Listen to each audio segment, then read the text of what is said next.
vampires in Iraq. Okay, so you can see behind me the sun is out.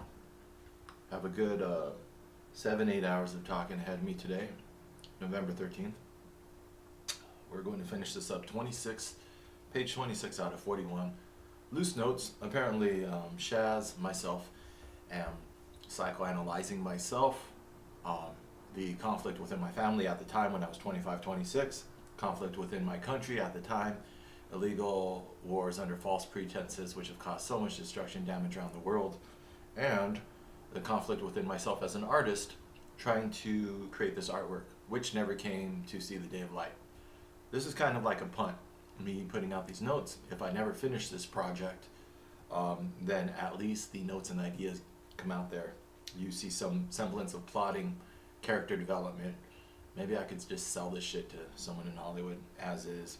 Story credit, go ahead and write it, give me a percentage point. Yeah, maybe this could be the fourth billboard. But McDonough, what's that screenwriter's name? I don't even know. Martin McDonough, Danny McDonough, something like that. Anyways, here we go. 1 minute in, we're feeling good. Today we have water instead of coffee. The sunlight is out. This isn't so sad and dejected. Let's end these last couple of videos on positivity and hope. If not, like I did in my life, I moved on to other things. I'm glad I've circled back though, because this is very important to me. This is probably the most important thing in my life actually, seeking justice for war criminals and for my battle buddies and my family. My own honor, the honor of my family, and what we've suffered because of military aggression and being lied to and having that social contract broken between our country, right? The corporation that is America and its soldiers. You done fucked up, you broke your contract with the soldiers, now we have to go and seek the honest historic record and set it straight. And that might be the heavy lifting that soldiers in our society have to do. So, ex-soldiers, families of soldiers, and those who care about the honest science of warfare and the noble profession of protecting our country from enemies without and within, remember. Sworn allegiance to the United States Constitution to protect your country from enemies without and within. Okay. We went to war not realizing how rotten internally our democratic structures have become. It's my statement. I believe that's true. Iraq has become a new breeding ground for a fresh generation of tougher, more professional Islamic terrorists. Extremist terrorists. I believe that is true. What is the definition of criminal negligence and involuntary manslaughter? I thought of one this morning when I woke up. Criminal mischief, maybe. But I feel like there's a criminal case. Not just about war profiteering, but the way that they constructed these wars, and then all the apologists have come after them. So every administration that's come after George Bush that hasn't prosecuted the war criminals, I feel is criminally responsible. I'm not a legal scholar. I have to talk to some lawyers about that, but my intuition is that if you cover up a crime, then that's participating in the crime. And definitely every administration since every administration since the Bush administration has covered up the atrocities of the Bush administration, because now there's an incentive structure in place, which is the danger of the all-powerful executive. We're supposed to have a Congress, the legislative, and I'm not a constitutional scholar like Obama. He should know more than me. We're supposed to have the judiciary, the executive, and the legislative. And the executive, in the last 2-3 generations, ever since World War II, has claimed the primacy in our balance of powers, the ability to wage undeclared war, and now endless perpetual war, which is trillions of dollars. This is our public treasury. This is why we pay taxes. I should pay taxes. I haven't yet. It's going to put me in jail if I don't make money out of this someday.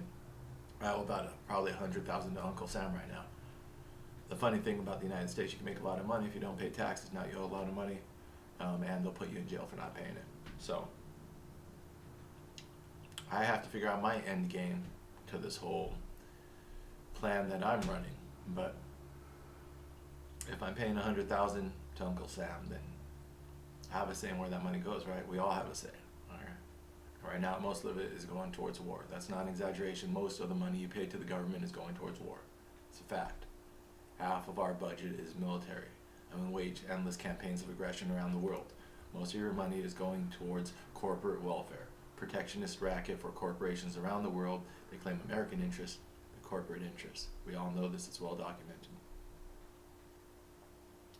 Former Defense Secretary General, to stop abuses and mistakes by rank and file, heads must roll at the high level. I think I already said this.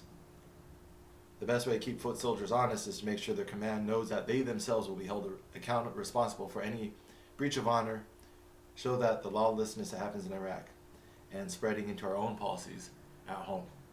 So, I mean, I guess we could talk about that. The morale hazard.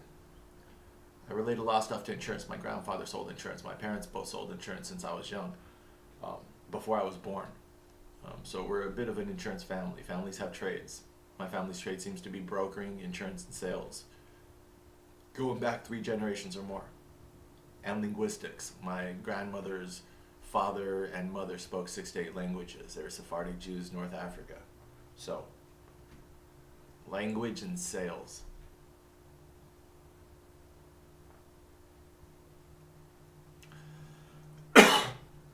Morale hazard, insurance. When you create incentives for insurance fraud, then normally good people will start committing insurance fraud. When you create a society of such utter bullshit and hypocrisy, then normally good people will start practicing more bullshit and hypocrisy. The shooter in Thousand Oaks said, "Why do these things keep happening?" He asks us. He wants us to answer him. He's dead now. Doesn't matter if we answer him. He's dead. So we're not going to inflate his ego. Hypocrisy. The hypocrisy of our society. He served in those wars. You don't think every single soldier who serves in these wars can smell the hypocrisy of our society? Why is enlistment down? Cure the hypocrisy in our society, you'll cure the suicidal cynicism, and you'll lower the rates of these outbursts. That's just common sense. Bring honor back to American culture. That's a good slogan. Bring honor back to American culture. It would take an honest accounting of ourselves and all the ways that we enabled this to happen. When Michael Moore had his Fahrenheit 9/11 and he stood up in front of Hollywood and he said that we live in fictitious times when fictitious presidents wage fictitious wars of aggression. Not his exact words, something like that, and he was booed. Who was in that room who booed him? It was on tape. Who are those people? These are the enablers of war in our society. Who is Leslie Moonves, who said that Trump will be good for business and bad for America?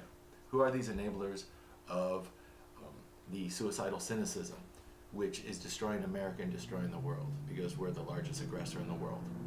Who is enabling this destruction? What is the responsibility? Is it criminal?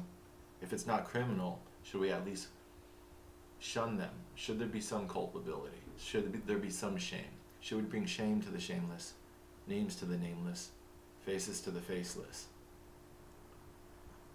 What is a bigger picture? What is a bigger story? What's the story we tell ourselves? What does it mean to be American? What is your involvement in all this? Have you ducked your head? Have you kept silent? Do you care about your future? Do you care about your children? Do you care about your country? Do you care about a rational, healthy, sustainable world full of fecundity and brotherhood where you can travel and enjoy other cultures and enjoy the fruits of modern civilization? Or are you going to be quiet, and are you going to allow people to manipulate you and take advantage of the resources of the world and pit us against each other? This is a personal choice. Revolutions are on a personal level. You don't go out and protest and go back to your shit job and go back to your shit life and your shit ideas. You need to unplug. You need to unplug from the Marvel universe and plug back into the real universe. In the Black Panther, who fought with the resistance in order to save that movie? The CIA. What is their action in the real life? They're arming the Fallujah Brigade, and they're working against our armed forces, and they're causing insurrections around the world. In the Marvel universe, they're heroes. In every single movie, they're heroes. What are they in the real life?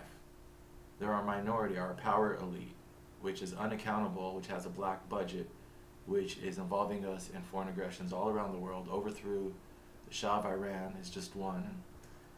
What good do they do in the world? What bad do they do in the world? Do we need secret intelligence? Maybe. Should we have it with at least civilian oversight? If not, then let's give up on the charade that we have civilian oversight of the military.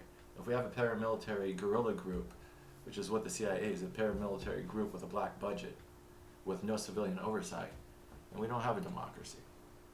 We have an illusion of democracy, but we really have a, I don't know, what would you call that?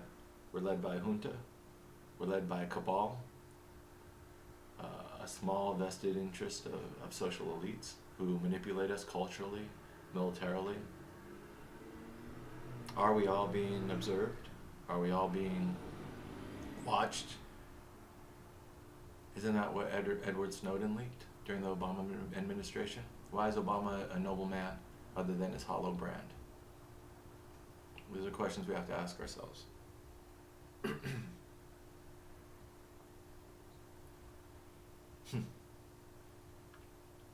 I'm going to get myself worked up and I'm going to talk an hour every sentence. Here you go, 26 pages. As former soldiers, we knew that you don't have this kind of pervasive attitude unless you've condoned it. Whether you did it explicitly or not is irrelevant. The brokers of war satisfied all sides. One of those parties were intellectuals from Johns Hopkins and others who thought Iraq would become America's showcase in the Arab Muslim world. This is how you broker a war. You make sure there's a piece of the pie for everyone. For the intellectuals, well, look at this as American exceptionalism, and your dreams of perfecting a human behavior will come to fruition because they believe that human behavior needs to be perfected and they don't trust the anarchic chaos of organic growth. They're the people. There's a Zen saying that a boy went to help his father who was a farmer, so at night while everyone was sleeping, he went out to the rice paddies and he pulled up all the shoots of rice to help them grow. So of course in the morning all the shoots of rice were dead. Dad goes out and all the shoots of rice are all dead laying in the field, and the dad's like, "What'd you do?" to the boy, and the boy says, "Well, I was just trying to help him grow. I slaughtered that parable." But that's modern, very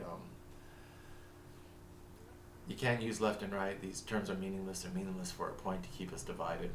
But someone who has prescriptive politics, who I find calls himself progressive or calls himself liberal, this and that, if you don't allow for the freedom of individual self-expression and organic growth, then you might be that boy pulling up the shoots. When you start war, this is how you get those guys to buy into the war, through that prescriptive.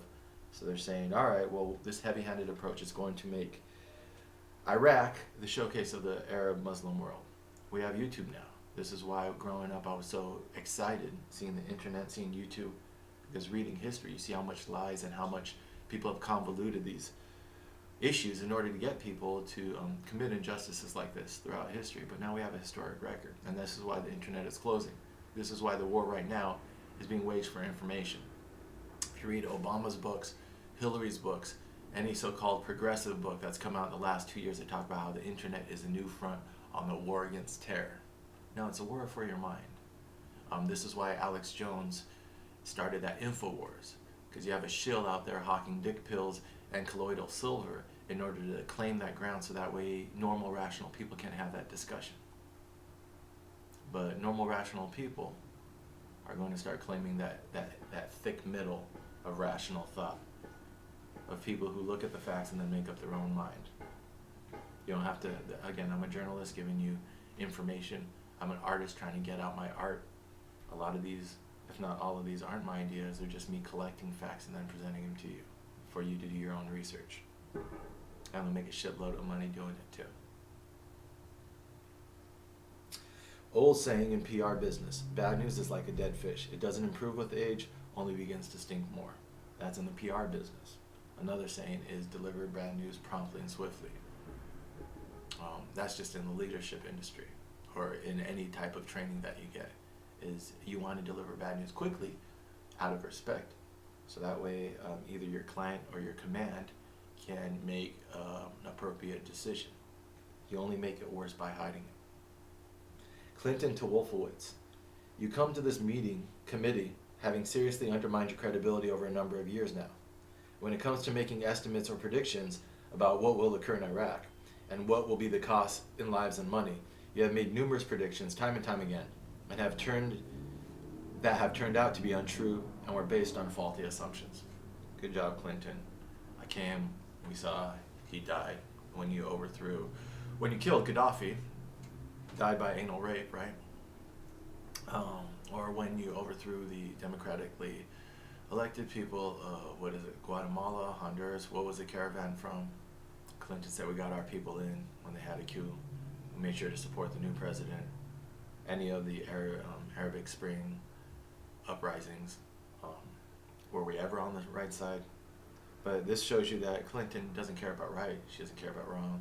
Like a good broker, she just cares about enriching herself. Good broker said sarcastically. She's a wolf.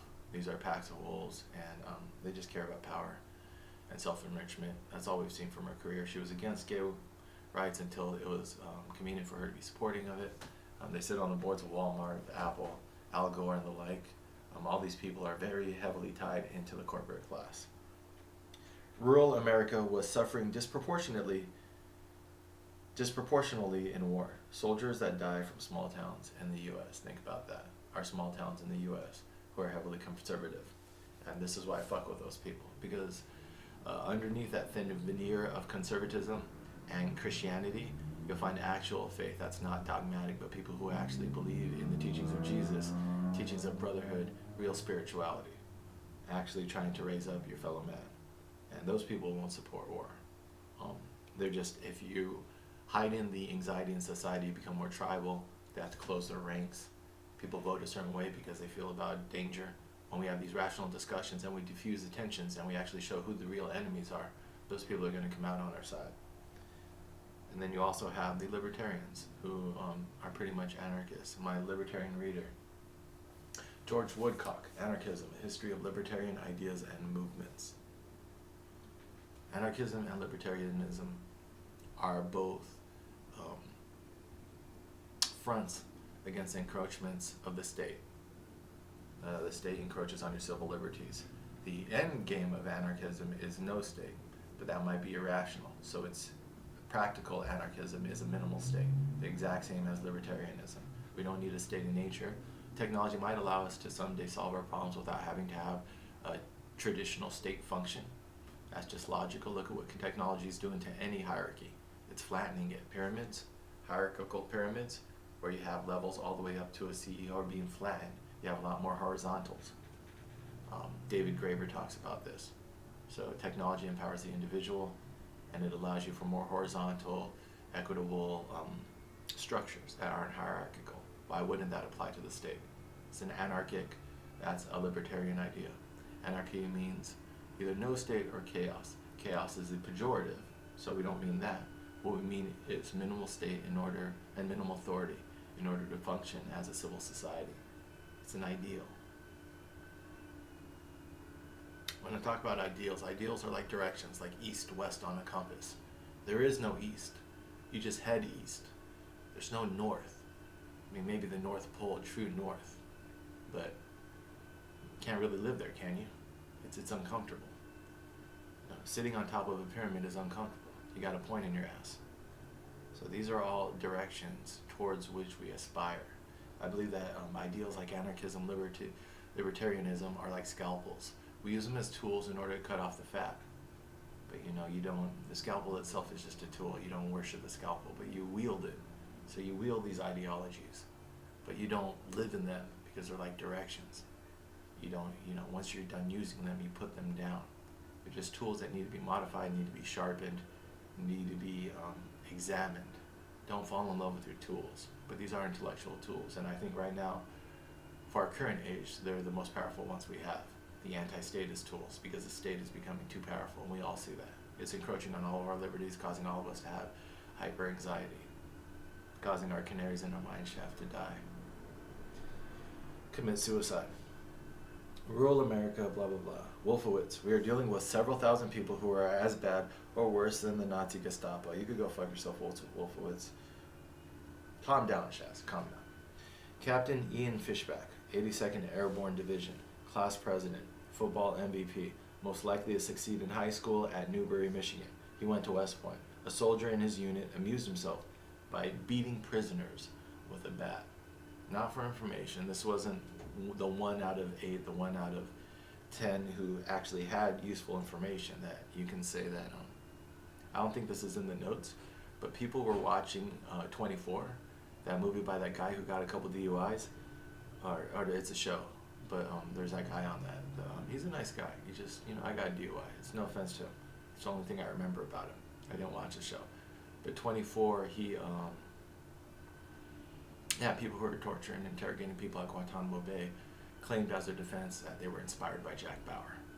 That this show, showed that torture was effective, even though the medical literature on psychology and inducement of detainees shows that it's not effective. And in World War II, we have plenty of examples of people getting more information by psychologically manipulating your captors through kindness. So, Captain Ian Fishback, let's talk to you. Soldiers in your units were amusing themselves by beating your prisoners with a bat. Again, how much can we blame the soldiers when this culture is coming from the top down? George Bush Jr. and people from the top down, these hollow men of no character, are setting the standard. How much can you blame the employee when you have a toxic culture in a corporation? Everyone has personal responsibility, but they don't invent the culture. When you join an organization, there's certain influences being made by your higher ups. There's incentive structures, spoken and unspoken. Bremer left in June 2004 and Negroponte came in. Then I have some links. Negroponte knows how to destabilize countries and has a history of subverting populism, i.e. communism. So they brought in a professional destabilizer. Again, that one guy from the UN who was killed in that attack when the UN brought their mission down from hundreds to maybe a dozen or less, he was the one guy who had a history of stabilizing countries. Now we have people with a history of destabilizing countries. Don't show me what someone does, show me their actions, show me their record. So I'm trying to show you right now my record, what I've done over my life. These are ways that I've formulated my opinions, also ways that I'm reclaiming my history and my narrative, having been so immersed in popular culture. For the last 5-6 years doing real estate. I've always kept on the outside. I even lived in Vieques, Puerto Rico. I'm on the outside of civilization, just so I wouldn't be so much in all this toxic bullshit, all this mendacity going on in American culture. But now that I've immersed myself in it, I think I need to cure myself a little bit. I'm starting to realize how much I was immersed as I cure myself more and more. All of these notes and all of these art that I've created over my life have been curative. And if they're curative for me, I know that they can help other people. That's really the root of this whole idea. I knew that all these little breadcrumbs would lead me back home. That's what it was. I had my apartment, 13 Carmine, number 13, New York, 10014. King's quarters, I called it. I was a king. I was in my quarters. That was my gingerbread house. Having great sex with great women, doing great drugs, making great money, going to great parties. Had a great gym with a view of Goldman Sachs across the river in Jersey. It was a great life. I had my local routines. Manhattan was my backyard. I had the esteem of my peers. I had a couple female friends living with me. I was doing Airbnb and I was hooking up with my Airbnb people. I was hooking up with my clients. Life was easy. I was hitting my stride. I was hooking up with my neighbors. I was experimenting with psychedelics. I was doing all the indulgent things that a person would do when they come into esteem, wealth, just if you look at your life and you piece together all the things you want. I had my health, I had my money, I had my, I was living exactly where I wanted to live. The West Village in New York, in Manhattan, Volcus. The West Village in Manhattan is the best place in the world to live. I maintained that then and I still maintain it. It's a gingerbread house. But I've left enough breadcrumbs to find my way back to the real world, and I feel like I'm in the real world now. I'm gonna go back to my gingerbread house. I got a sweet tooth, but the real world has been calling, and so we are taking a spirit walk through the real world. Have a rumor of a brothel in Iraq called the Blue Goose in the Green Zone. Negroponte cleaned this up.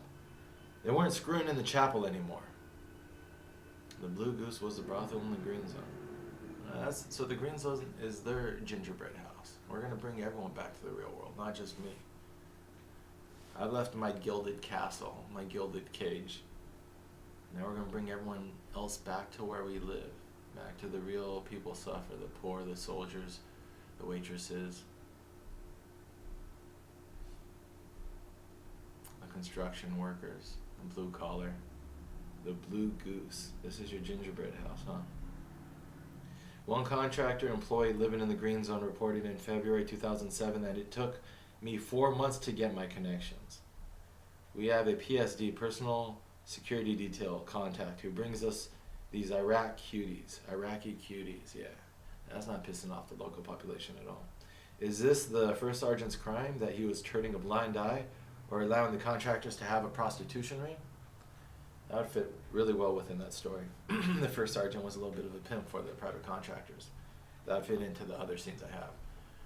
When Tina Fey wrote a movie, she used the flashcard method, and she wrote all their scenes on a flashcard. A movie only has so many scenes, 100, 120. A movie is about 90 to 120 minutes. Each page is about a minute, a screenplay. So every scene is a couple pages, maybe 1 to 3 pages. So you have, 60 to maybe 40 to 90 cue cards. So when you look through here, we already have some really great inciting incidents, some really great cue cards, really great scenes. We had the one with the contractors who were captured, and then I'd have to lay all this out, but that's probably how I'd do it. I'd write out all the really well-fleshed scenes, and then I'd write out the plot, and then I try to put the cue cards into the plot and move them around, and then figure out what connecting pieces I need to get from one point to the next point for the plot and also for the character arc. It's just not rocket science. Writing, once you get the technique down and you have a voice and you have a stamina in order to write at a high volume, then it's just sweat equity, and it's just doing the damn thing, putting the Legos together.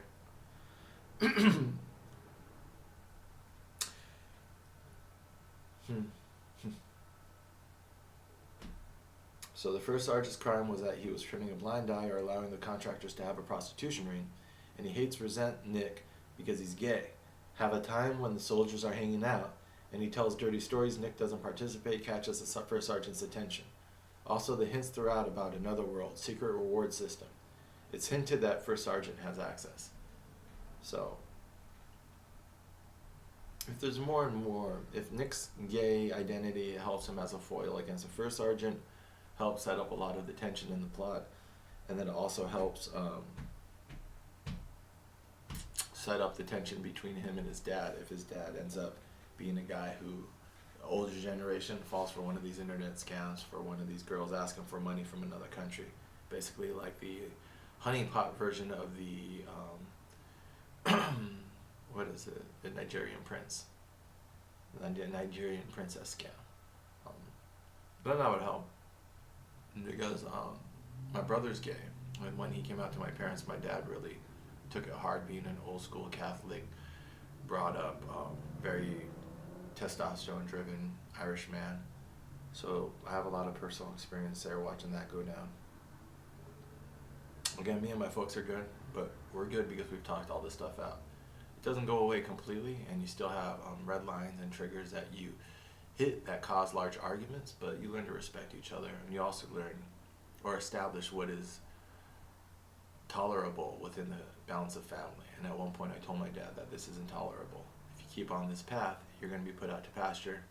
You'll be like that old bull, not kept around other cows. And I told him this once, and we were in the car going on a long trip, so he couldn't escape. So when I started this discussion, sometimes he doesn't like confrontation. This is important to say because this is my history of being able to have uncomfortable discussions. I don't get uncomfortable. Part of my psychedelic use, part of other things I've done in life, saying no to very powerful rich people. A guy who, I don't know if he was a billionaire, but he was a hedge fund manager, and I had to tell him that his money was no good. The buildings who he was trying to put his daughter into, who went to NYU, didn't want him. Didn't want his daughter because of what it was on his credit. In New York, you find stuff like that. These guys, they'll want 700 plus credit, and it doesn't matter how much money you have, your money's no good with them. They care about the type of people who they're putting into their buildings. It's risk modeling. They care about the moral hazard as well as the financial hazard. So he had some things on his credit that were tied to the Lehman Brothers collapse and some other stuff. I was only told. I don't know. I didn't see it myself because they pulled the credit. But he was very upset that they wouldn't take his money, and you learn to, that's an uncomfortable discussion to have. That your money's no good here because they're not. People like that aren't used to being told no. My dad's not. My dad, testosterone fueled Irishman. In a car, a long drive. We were going from SoCal to NorCal. And that's the moment I chose to have this discussion about sexuality. And I told him that this type of behavior and disrespect towards my mother, towards your wife, isn't going to fly. And you can choose to be inside or outside the family. But, as a man within this family, I have to stand up for my mom. She has a relationship with you, which is separate from me, and I'm not going to try to get too much into that. But we came to an agreement, and I know that it was the right thing to do because years later my dad told me that, I'm trying to do good, I'm trying to. So these things, they can break your relationship or they can make it stronger. They've made us stronger. I feel like men's health, we need to have those strong heart-to-hearts with each other.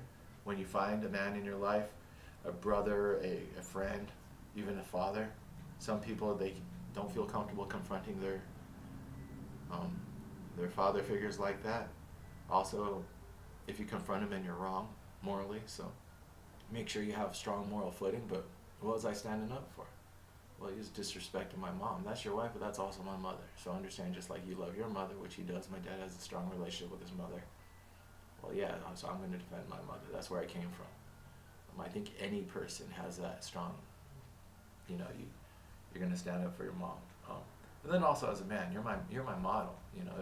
If I don't confront your vices, then they can become my vices. The sins of the father follow the son. That's a parable. So I had to correct him in order to correct myself. When I tell my female friends or other people when I have a little funny behavior in my life, when I feel like maybe I'm perving, I'm hitting on someone I shouldn't be hitting on, like someone's girlfriend, or like maybe I try to put my sexuality at the front and I try to acknowledge my propensities. So I talk to my female friends about it. Was I kind of out of line there? You have these discussions to realign your morality because all of us can have blind spots. All of us can put self-interest ahead of what is moral. And we're not talking about, raping or molesting or hurting people. We're talking about the smaller things because the large things are easy to point out. You don't have sex without consent. You don't, touch people without consent. You don't make people feel uncomfortable. But there's a lot of shady grays, which I'll talk about later on, examples in my life. This is men's health. So we talk as men to each other about men's health in order to make sure our morality is aligned. Judgment and shutting down the conversation doesn't help that. We need those, again, like I've said a couple times now, not just long conversations, but deep conversations into real issues. And that was a deep conversation with my dad, and that wasn't a threat. That was just telling him that if this behavior keeps up, this is what's going to happen. If and when I get married and start a family, which I haven't yet, you're not going to be allowed, around the women, around the children with this type of behavior because I can't trust you. I want to have to keep an eye on my dad. So you correct this behavior. This is very unseemly for an adult to do, be sending money and dick pics to a young woman in another country. Think about, your actions in private and if they're revealed publicly. If you looked at anyone's porn history, you're going to get freaked out. But we can all be curious and we could all be kinky in private. But it just be, at least do one of those checks with yourself. Doesn't anyone? I would assume everyone does those checks. If this, what I do in private, was revealed publicly, can I defend it? If not, maybe you should walk away from that action. None of us are perfect. So I think later on I'll talk about some of my experiences that I've tried to correct from. None of them are criminal, but I can't defend those actions. But this is how we get better. This is a form, I think, radical honesty is a form of paying penance through shame or through, and you don't even have to, I don't feel ashamed for my actions because I know I'm trying to correct and be better. So this is, I think, my intuition tells me this is how we speak about and approach men's health. Honesty, transparency, accountability. That's all you can do. None of us are born perfect. All of us model on each other. Sometimes we have bad models. I know a lot of my early sexual experiences were based off of bad models, but I've been corrected mostly by the females in my life, who when we talk, when we get high, or when you're in a relationship with a good woman, and then you start to realize that some of your behavior probably needs modification. It's not a bad thing.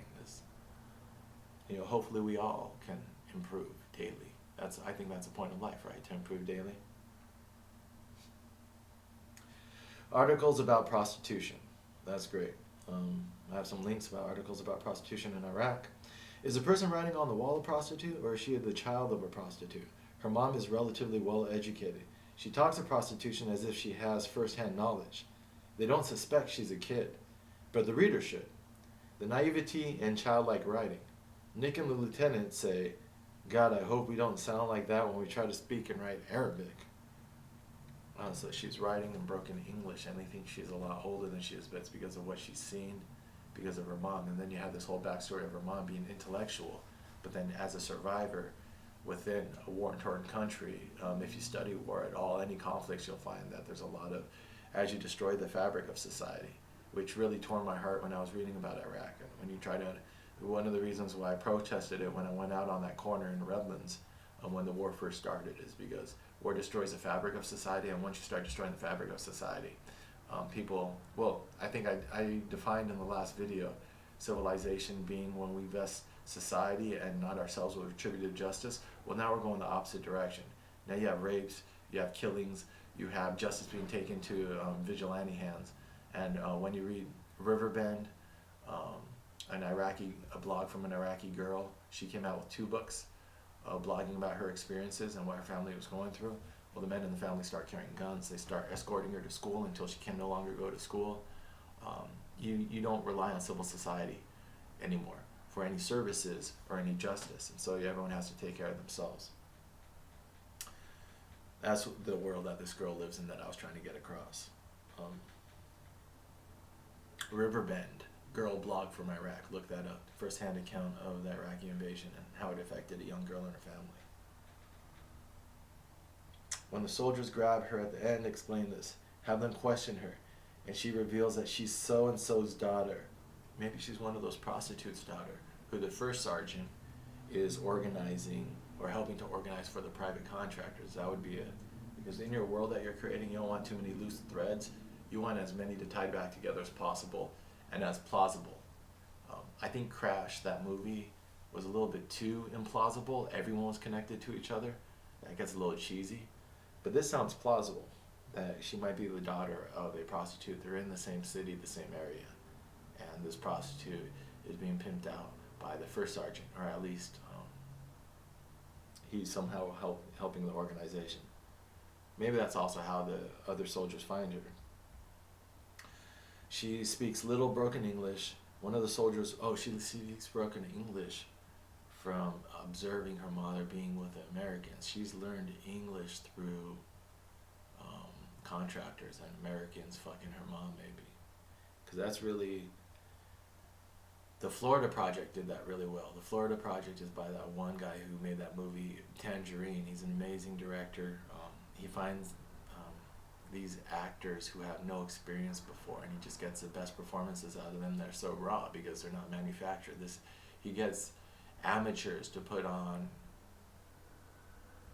very, very good performances in his movies, and that was really heartbreaking to watch the daughter of a hooker and her experience of her mom being with Johns. Because it was so subtle, I watched it twice before I really understood what was going on. Because that's how much he puts us into the world of the daughter. This is going on around you. You know, but it's in the background. It's far enough away that you could shut it out, but it's close enough that you know that it's affecting the girl's development. You know that she spent an effort to shut it out. Children know. Children are very intuitive. We're pattern recognition machines. Obviously, for our most vulnerable among us have to have the best pattern recognition software, or else how would they survive? So we're not totally dependent on our parents when we come out. I feel like children are intuitive for a reason. It's for survival. Children see the world clearly for a reason. They have to be able to recognize danger quickly because there's a lot of predators out there. So I think children, the wisdom of children and their intuition, they see and hear, understand a lot more out of a survival mechanism is my experience growing up. And then if I had to think about like, just that's my guess. That's what I would take and read more into the literature. One of the soldiers recognizes a name as a prostitute, her mom, and says, "Oh, that's one of the Blue Goose girls." Show that Nick makes the connection. All right, so we have to figure out if Nick's with them when they find the girl. He can't be if the girl ends up being buried alive under the dirt in that last scene. The prostitutes and such make the setting. Also, Nick being gay, I guess, takes off the, like, if the girl gets abused and the firing pin is stuck into her genitals for that last scene, Nick being gay makes that a little bit less sexual and just more heartbreaking and destroying innocence and everything. But it makes it a little bit less weird for some reason, I feel. Him finding her body naked if he's gay. There's less assumption of sexuality on the part of the... that's like a fine line. That's one of those things you gotta... Because talking about it clinically like this without emotions or just about the plotting and this and that, you can remove yourself from the impact that you don't really understand how people are going to hear it or receive it upon first blush. And so that's the type of thing you gotta get outside opinion on. Like, is this too far? Is this obscuring the story with the... some stuff could be too much of a punch in the gut. But then again, if this is the biggest travesty in our generation and in our time, you need a punch in the gut like that. I'm not writing the story right now. I shouldn't think about too much of that. The prostitutes make the setting have to be somewhat close to Baghdad Green Zone, pinpoint location that satisfies a plot. Or maybe you have to, sometimes you could use creative license like that. But yeah, it would have to be close to the Green Zone if we're going to borrow from that Blue Goose prostitution ring, which apparently was going on, fucking in the chapel, as Negroponte said. Group created of 9 of the smartest, best educated officers in the military. Held doctorates from Stanford, Harvard, MIT, etc. Colonel Hicks ran the office, vet of special ops, and son of CIA operative. That minority group, which seems to be running America's foreign policy. One officer fought in El Salvador and got a PhD in history from Harvard. This seems like colonial pedigree. These are the top colonizers, managers of empire. Yeah, you fought in El Salvador. Did we do anything moral in El Salvador? This is us lacking an honest historic record. Did we do anything moral in Vietnam? Did we do anything moral in Korea? Do we have any moral high ground to stand on? And Iraq is the fresh one. And we know that all of that was bullshit. But not just Iraq. We got to peel back the layers. We don't have flesh under Iraq. We have more bandages and more scars. We have to tear it all open. There's a splinter down there. There's something deep inside that we have to tear open. And it keeps going back. Every imperial colonistic war, colonial war, or however you say it. So now they brought in the best managers of empire, educated from our military and industrial complex schools. Stanford, Harvard, MIT. Why was Stanford created? It was founded at the turn of the 20th century in order to manage our new empire, which was the Philippines. In the cornerstone of Berkeley, I forgot where I read this. I think I read it in the curriculum for UC on the Bomb. I sat in on a class in UC Santa Cruz. I didn't talk about that. Around this time, when I was living in Santa Cruz and I'd be living at my folks', be going back and forth. When I was in Santa Cruz, after I got fired from that park service, I thought I'd do the college try again, but I wasn't gonna. I think I did a little community college, but I was like, fuck this. But UC Santa Cruz is such an open campus, and I knew people who were going there, that I just drove up and I started sitting in classes. So I sat in a class, UC on the Bomb, and it's a very Santa Cruz type class. Santa Cruz is being pushed more towards the hard sciences. They started giving out grades. But back in the day, Santa Cruz wouldn't even give out grades. They'd give you an evaluation of how you did in the class. So they're very progressive. They were as anti-institutional as you can be for being an institution within the larger UC system. And that people would complain because, yeah, it's Silicon Valley money. And you'll find that corporations just want to push out, workers. They don't want to push out free thinkers. They claim they want free thinkers, but they just want someone to integrate within the corporation, make them money. So Santa Cruz is getting away from the radical roots, but at that time they still offer this course. I don't know if they still do. It's called UC on the Bomb, and it relates the UC program to how they manage Los Alamos laboratory, our nuclear program. So they talk about, it was probably derived out of the anti-nuclear campaign from the 70s. So they talk about how the UC system is complicit. It's a program you can take, and it reveals that the institution that you're a part of by going to this UC school is a part of the nuclear arms industry. And it says it's bad. It's not like it tries to be objective. It definitely, but objectively, we need to lower the armaments in the world, and it's insane, the arms race. So it does take a side, but it takes a side for rationality and honest history. So I sat in on that class. The UC system, I don't know if you can still do stuff like that now. I go up there, I go there with my friend because he was taking economics at the time, and we'd have our own arguments about economics, of course. Late nights drinking beer and cigarettes, broing out. We had a standing agreement. He was a big dude, 6'2" maybe, big and husky dude, and we had a standing agreement that if one of us jumped in the ocean, the other one would have to.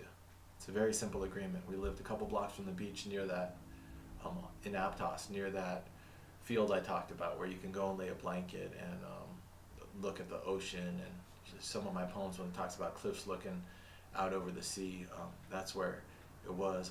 My army buddy, I remember going down to the beach right there and camping with him.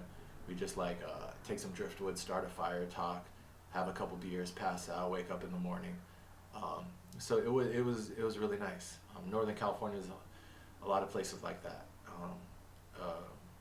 There's some really populous cities and areas, but you could always get away from the craziness and find your own little spot on the beach where you can just have a little fire and hang out and enjoy nature.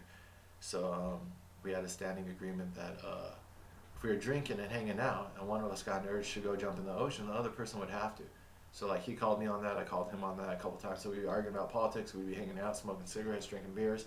And then I'd need 3 to 5 beers, get buzzed enough. I'm like, I'm going to the ocean. He's like, no, fuck you. And I'm like, I'm going to the ocean, dude. Then I just start walking down the street, and he knows he has to follow me. So I'm honor bound. This is how I guess dudes make friends, especially when you're young. It's just you test each other and honor. And I want a friend who has a word and who's willing to back me up and so yeah. Then we run down there, and usually you get naked, because you'd want to walk back in dry clothes. So I think my friends would my friend that they were all crashing with, there's 3 or 5 people living there, but they'd come down just to see if we actually did it. And then it's nighttime, you can't see anything anyways, but you get close to the water, you take off your clothes, throw them on dry land, you jump in, the water's 50, 55 degrees. But after that initial shock, it's an amazing feeling. You jump in the water naked, middle of the night, play around in the waves, come out, you feel you're drunk, so you got that little bit of fuck it in you anyways. We had some major bonfires on that beach. That was really cool. That was really, so this was a good, we made really good memories. A guy that I haven't talked to in maybe 5, 8 years. It's been a while. At least 5 years. But, so, back then, those were my friends. That was my life. Went to Santa Cruz, and for a semester, I sat in on this course. Not even a semester, a month or 2, until I got tired of all the bullshit, and also I didn't want to push the envelope as far as not really being a college kid. But the professor asked me, who am I? And I was like, I'm just auditing this course. That was enough. I did that for a couple courses, and people left me alone. I fit in enough. I knew the culture of college kids. So UC on the Bomb. And UC on the Bomb talked about the UC system and how it was involved in the military-industrial complex. Long tangent, all to bring up that I have to look up, so that's where I can find this information. I have to go find out if they still have that program. Even if they don't, I have to find the coursework. In the coursework and the readers that we would read, one of them talked about the founding of Stanford and Berkeley and how it was imperialism from the start. Right after we got our Philippine territory, and one of the cornerstones at Berkeley, so this is irrefutable proof, you have some imperialistic bullshit dogma talking about we're raising the colonial leaders of the future generations in order to pacify and conquer. It was white men's burden bullshit. like Rudyard Kipling, take up the white man's burden and pacify and colonize the monkeys of the world, you know. Shit like that. Very offensive to anyone who's shares bloodlines with oppressed people around the world. Um, you have to recognize that this is the foundations of our intellectual tradition. So when they say Stanford, Harvard, MIT doctorates, people like me who've read this type of history and who are aware, those are huge red flags. People not like me who just know about power structures and how to be subservient to them think that these are great people. When someone says that this guy was a son of CIA operative and one officer fought in El Salvador, well, people who only know the CIA from Black Panther think, oh, the CIA, they're good people. They help liberate people. But people who've read the history of the CIA know it's the exact opposite. People who only love Reagan and love the news and Fox News and jingoistic, ethnocentric reporting think that, oh, he worked in El Salvador. He helped freedom fighters. But people who've actually read any sort of little history of the world know that that was a clusterfuck from the beginning, and the oppression of freedom fighters, the oppression of humanity. These guys are assholes, and their pedigree is a pedigree of assholes. That's objective fact. It's great. Managers of empire. They brought in the 9 of the smartest managers of empire in the world to manage our new colony that we've acquired. Created a list of how to fail counterinsurgency. Colonization, really. What's the difference? The aims are the same. What's the difference between counterinsurgency and colonization? As a writer, words matter. What is insurgency? Are these guys freedom fighters? When we support them. When we don't support them, they're insurgents. What is to be insurgent? What is objective truth here? They don't even acknowledge objective reality, and then they wonder why the weakest among our society are vetoing their conceptions of the world, because the narratives are becoming so small that unless you're subservient to their power structure, we don't fit in. Normal, rational, objective human beings don't fit into the world anymore. What are you going to do? You're going to kill us all? You're going to get rid of us all? You can't claim objective reality. Yeah, people complain about Trump manipulating reality. He's just the stupidest to do it. They only allow the court jester to speak the truth. That everyone since Bush, we could argue since JFK pulled up the Bay of Pigs and tried to put the brakes on empire. Ever since then, no one else has put the brakes on empire. I mean, since Eisenhower. You know, how many people have stood up to try to speak the truth? Very few and far between, and those that did got punished. Have descriptions of battle. Platoon of National Guard soldiers are ambushed while patrolling in Bakuba. Then insurgents overran several government buildings in central part of the city, killing Iraqi police. Young Lieutenant Tank Commander led the rescue and awarded the Silver Star, Army's third highest decoration. Have this be a story they talk about in Dad's wake? His pops wasn't even proud of him. He gets a feeling that pops didn't want him to be in the military, but he did anyways because that's how he was raised. He's a fighting pit bull. Oh, so Lieutenant, I remember now. The lieutenant was going to go to his dad's wake, and Nick went with him. So now we have a little bit of Brokeback romance, and now Lieutenant gets to show Nick how he was raised. So they're going to be like an odd couple, Bert and Ernie. I don't think Bert and Ernie were gay. I think that's taking modern morality and social issues and applying it on Sesame Street. I think heterosexual bromance should be alive and well. You shouldn't sexualize all male relationships because you're going to fucking make it weird. You know, if you over-sexualize all male relationships, how can we wrestle each other in wrestling? How can we do things which are just like heterosexual males used to be able to hold hands and hug? There was a time when I was young and I was walking through these sewer tunnels with my friend being stupid, and we were walking under the city through the sewer tunnels. Total shit that we could have gotten, like in a flash flood, we could have died because it takes you an hour or two to get from one side to another. We'd ride our bikes through those things. So we'd be in the sewer tunnel going down basically a mountain from the top of the mountain to the bottom, underneath the ground in the sewer tunnel, with a light on our bike, just riding, and you can only see like 5 feet ahead of you.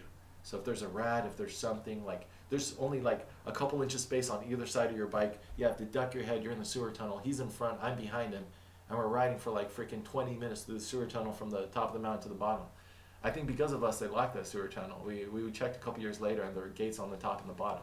But like, when we first walked through it to see if we could do it, to see if we could do that bike ride underneath the city, Um, it was scary as shit. I don't like the dark. I don't like heights. There's certain things that inherently scare me. I still do them, but that's my heart's in my throat the whole time.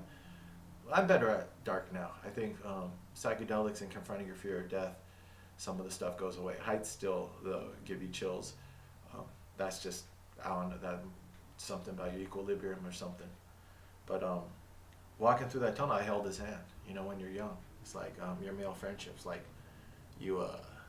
So, anyways, that was my aside about not over sexualizing. But I'm more and more thinking that the lieutenant and Nick, because of the plotting in the character, and because of the lieutenant's relationship with his dad, which is hyper masculine, that's his sexuality might be a reaction to that. So the young lieutenant, bum, bum, bum, his pops wasn't proud of him. Yeah, so there was going to be a wake. His dad was going to die, and then Nick was going to go with him to the wake. And yeah, I just remember that about his character.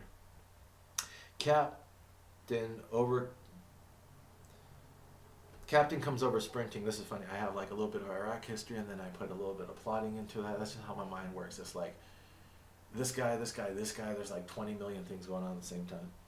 The captain comes over sprinting. All right, the whole company is going to Bakuba. I've just given the order. The CMOC, Civilian Military Operations Center, the police station, all have been attacked. Lieutenant in the lead tank runs straight into the kilometer-long ambush in which his tank is struck 7 times by RPGs, roadside bombs, machine gun fire.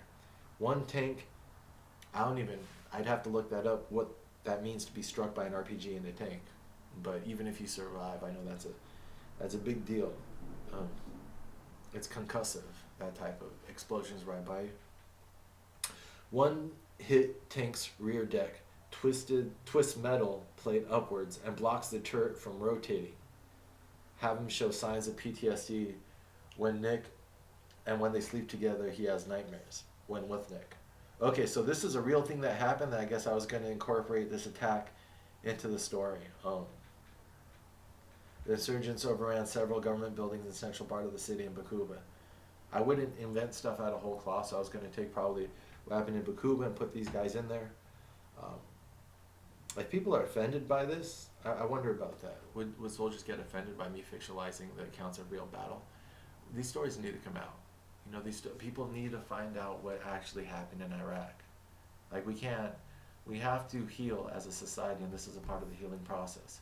If I've learned anything about narratives and stories, I'm still working on how to create art, but I have a very strong opinion on the role of art in society, being a consumer of art and having that be my passion, my love all my life. And art is for us to tell the stories of our identity to ourselves. We are the story we tell ourselves. Your identity is a work of art. So even if you don't write stories, if you don't write movies, if you don't draw, all of your actions and your whole narrative of explaining why you are who you are today and tomorrow.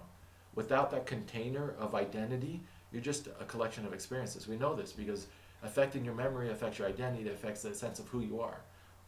In our movies, the movies that deal with memory loss and memento and stuff and not knowing who you are the ones that scare us the most. In the Matrix, it's who am I really and what is really reality? The derealization, which is also what propaganda does. It affects our sense of who we are. So even if I'm fictionalizing it, if these are real accounts based off of real events, they have to come out for us to heal as a society and for us to learn we have to look in the mirror, or else we're not going to get anywhere and we're going to continue to be manipulated. Loud explosion, smoke coming off his tank, column stops, gunner blasts round through the wall in direction of fire. Insurgents, don't use this term, try firing down from the rooftops into the tanks, tossing grenades inside. He orders the men to close all the hatches. When platoon ordered to establish defensive perimeter, he rolls back to the edge of the town for emergency repairs on the tank. Mechanics beating down twisted metal until the turret can move. RPGs look like baseballs coming right at you. They blast a truck 100 meters out that's supplying insurgents. The thing blows sky high with tubes for launchers going everywhere. Destroyed 8 enemy strongholds and bunkers. Credited for turning the momentum against the enemy in Bakuba. Major General of 1st Cav Division says in recommending him for award. So I slaughtered that sentence, but Bakuba was a major firefight. These are the details of that major firefight. I was going to include that. Part of that would have to be to talk to the soldiers who were involved in Bakuba. But that's if I wanted to continue this piece of art.